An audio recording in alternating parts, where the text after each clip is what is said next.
नमस्कार.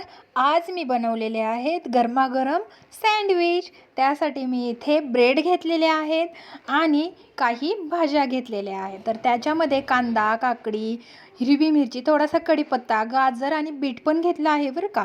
ते सगळं मी चॉपरमध्ये घातलं आणि छान चॉप करून घेतलं. त्याच्यामध्ये अर्धा चमचा मीठ पण घातलं बरं का. आणि नंतर सगळं चॉप करून झाल्यानंतर आणि इथे छोट्या छोट्या हातांनी माझ्या बाळाने पण मला मदत केली. ते सगळं बाजूला काढून घेतलं. बघा किती छान चॉप झालेलं आहे. आणि थोडंसं पॅनमध्ये परतून घेतलं. त्याच्यामध्ये थोडंसं चीज घातलं आणि बाजूला करून घेतलं. ब्रेड घेतलं, ब्रेडला लावून घेतलं आणि छान ब्रेड मागून आणि पुढून शेकून घेतला आणि छान छान माझ्या बाळाला खाण्यासाठी दिलं. तुम्हाला व्हिडिओ आवडल्यास लाईक, शेअर, कॉमेंट करा. त्याचबरोबर सबस्क्राईब करायला विसरू नका, कारण ते एकदम फ्री आहे. आणि एवढे टेस्टी ब्रेड झाले होते, तुम्हाला कसं सांगू.